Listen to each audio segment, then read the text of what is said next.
今天來做一道簡單又麻煩，但是大人小孩都愛吃的焗烤千層馬鈴薯，而且搭配排餐氣氛會破表哦。歡迎收看克里斯餐桌，我是 Chris。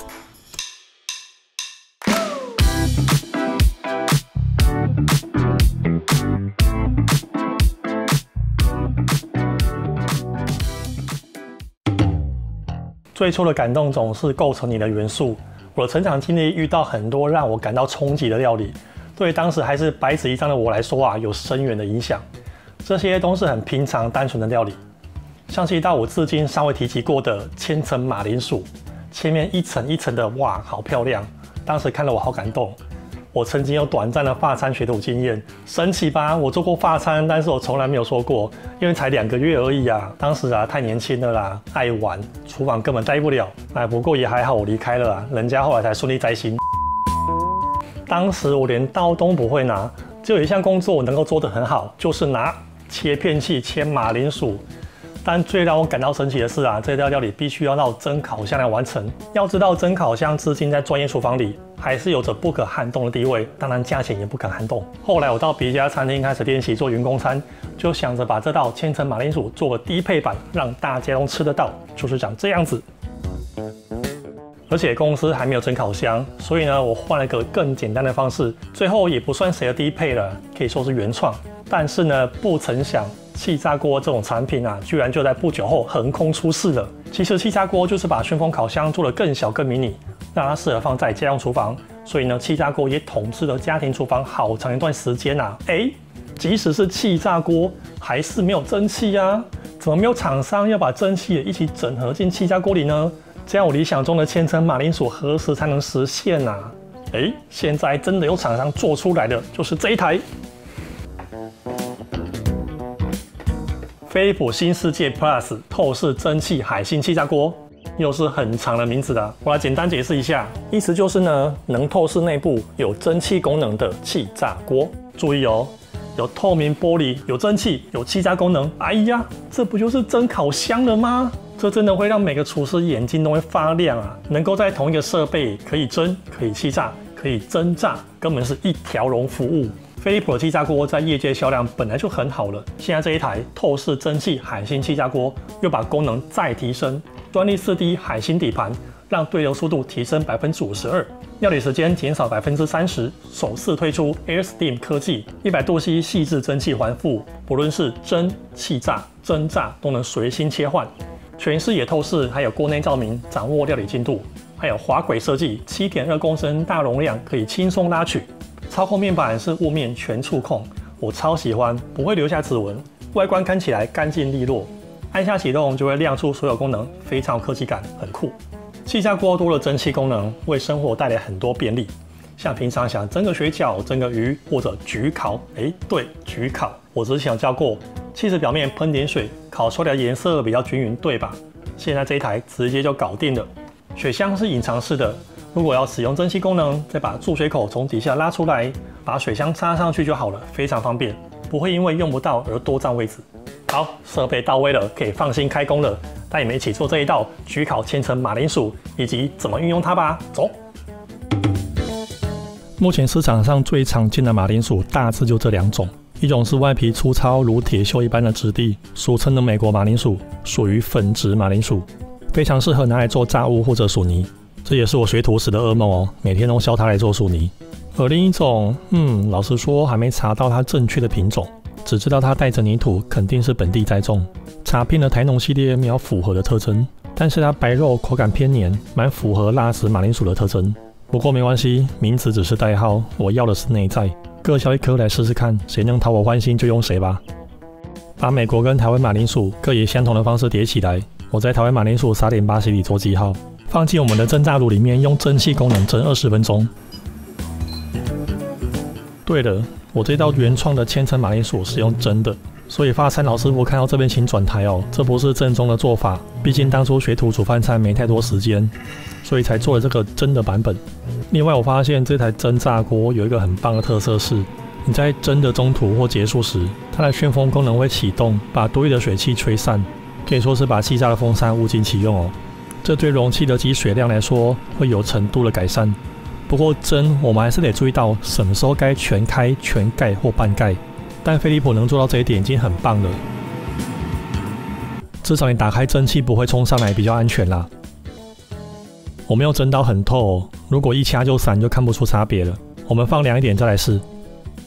好了，缺電風扇很快就涼了，表面摸起來是軟的，不會黏，但是裡面呢？這台灣白肉的很黏啊，就像交往3個月的熱戀期一樣黏哦。那美國的呢？一拔就開了，這估計是同床異夢的吧。所以很明顯的，要做這種層層疊的料理，台灣這一款白肉辣子的馬鈴薯更適合我。那美國馬鈴薯怎麼辦？做薯泥吧，熱量很高的。先種個草吧，想學的在底下留言告訴我。好的，那都要做焗烤了，是不是裡面還可以加點什麼？可以來加個南瓜吧，這會讓味道更香甜哦。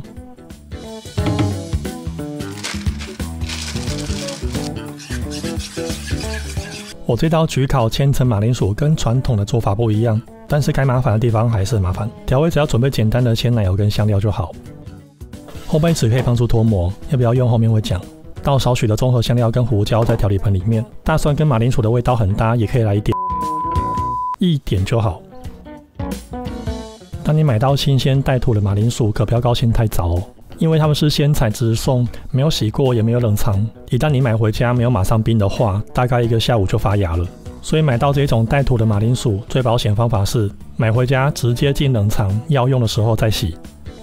把大部分的泥土沖洗掉後，可以在水龍頭底下一邊沖洗一邊削皮，這可以讓你看得更清楚哪邊沒有削乾淨。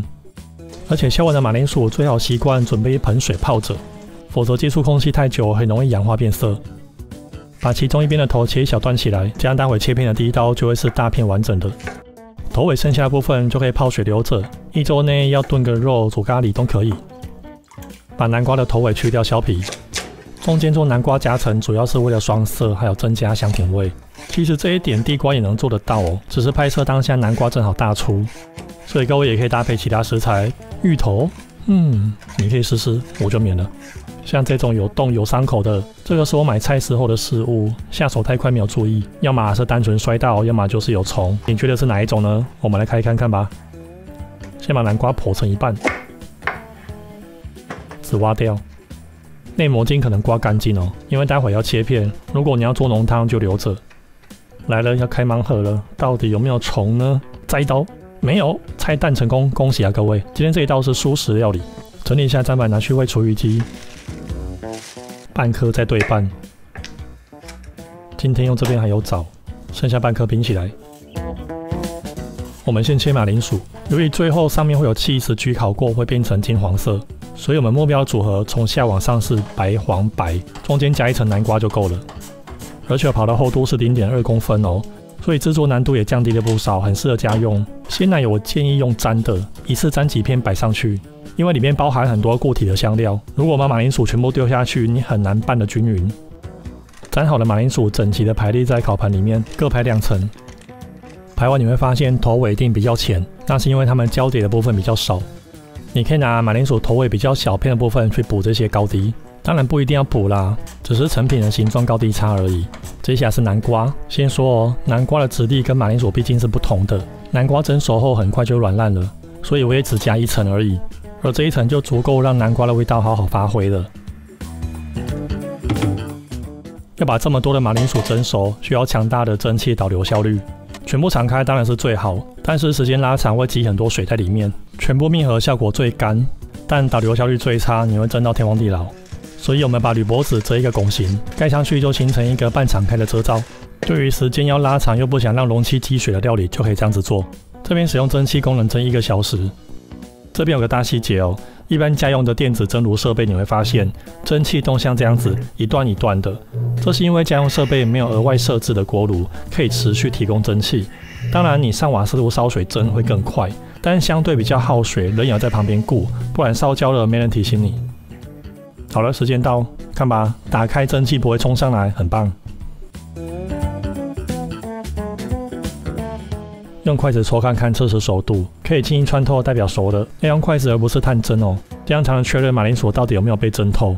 好了，到這邊就完成一半了。現在你有3個選擇，假如你是要當餐馬上整盤吃掉，那就不用鋪烘焙紙。1. 直接進行氣炸功能，用180度把表面慢慢烤到焦香。2. 或者直接鋪起司進行焗烤。第3有點麻煩，跟着我做。底下用網架墊高散熱降溫，上面墊一張烘焙紙貼平，找個差不多大小的平面容器壓着。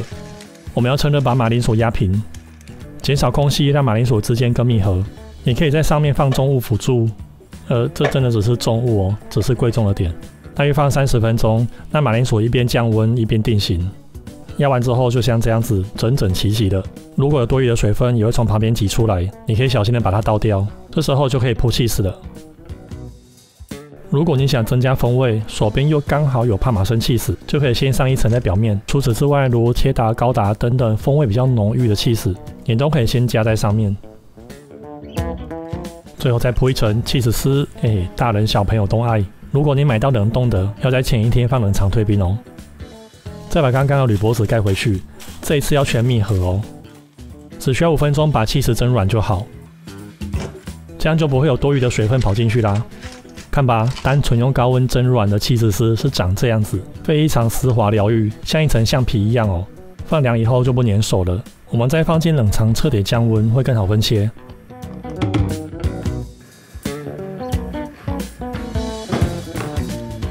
冷藏過後，整體變得更扎實了，起司變得更有彈性，狀態不錯。回烤後顏色會很棒。提着烘焙紙脫模，放到旁邊乾淨的毛巾吸一下水分。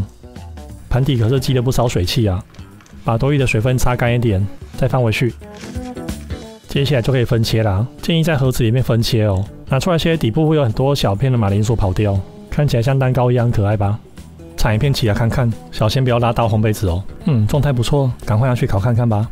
既然有蒸炸香，就得試看看蒸炸功能咯。如果推算的沒錯，蒸炸功能烤出來一定會更漂亮。不錯，用蒸的話，起司會有一種半流動的感覺，這就是我要的啊。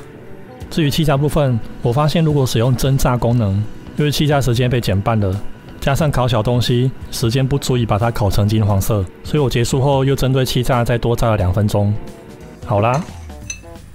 哇，好漂亮啊！使用蒸汽加熱，起司就會在很柔軟的狀態下自然流下來，這狀態真的是太棒了。看吧，這就是用蒸加氣炸做出來的焗烤千層馬鈴薯，而且中間的南瓜也起到非常好的作用，增加了香濃的甜味。但是這麼大費周章做這一小塊，就這樣完事了嗎？當然不止這樣，它可是排餐很棒的配角呢。今天選的是羊肩排，不是因為馬鈴薯得搭羊肉，是因為老師牛肉得換換口味。不然羊肉這麼貴，你以為啊？你在美式賣場買到的羊肩排都會長這樣子，有一些比較厚，那是因為分切的方式。正常應該是這樣子，一根骨頭一塊肉，但通常大賣場分切不會給你切的這麼剛好，不然邊角會顯得太薄。所以很多時候你會看到這樣子，2隻骨頭一塊肉，看吧，骨頭動一動就知道分界在哪了。不過這樣子對我來說最好，我正好來測試一下蒸炸鍋的能耐，我恨不得它整塊沒切哦。只是不知道為什麼最近都沒有賣整塊沒切的原包裝。通常骨頭內側的膜都要撕乾淨，連同背面這些薄薄的肉跟筋都要去掉。這是為了賣相好看，方便客人拿起來啃。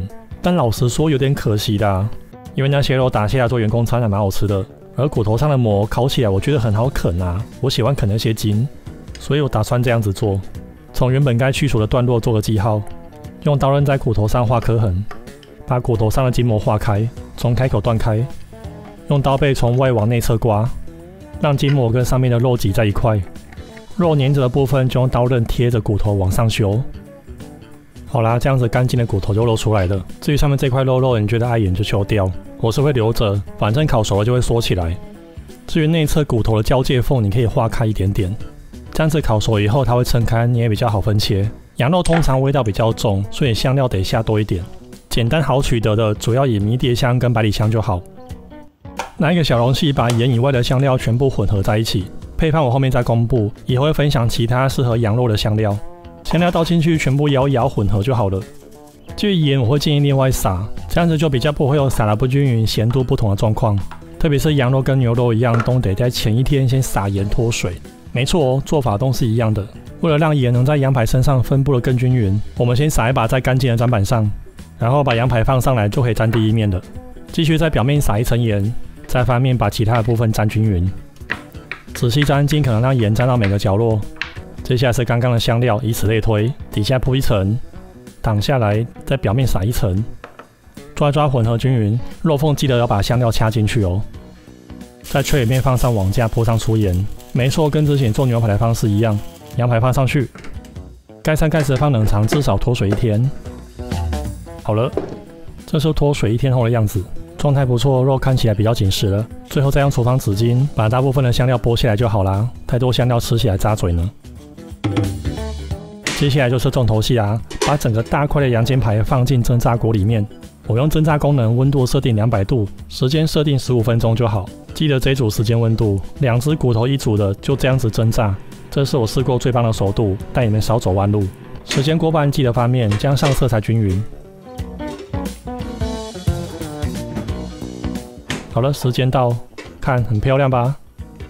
蒸過再氣炸，會不會因為太濕烤不上色啊？才不會，顏色非常漂亮，而且看這個骨頭多乾淨多白啊！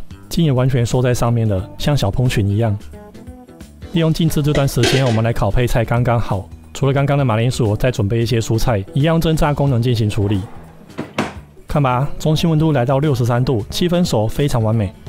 原則上烤多久就靜置多久，所以靜置的時間拿來烤蔬菜還有早。最後再來分切羊排。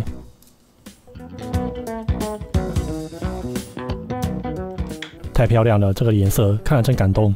非常完美啊！這成果真是太棒了，內部粉嫩均勻。簡單做個擺盤，全部就定位，蔬菜依序擺上，拉娃娃菜當墊背靠着，挖一勺芥末子醬，走你出餐。好啦，用焗烤千層馬鈴薯當配角的羊肩排排餐就完成了。排餐，氣炸鍋多了蒸汽功能，真的是如虎添翼啊！特別處理這種帶骨又大塊的肉類，可以在外部烤得焦香的同時，內部要保持粉嫩。這東西應該早點問世啊！看看這一肉，哇，好嫩，超嫩，但是羊肉好貴，年年貴，還是吃馬鈴薯吧。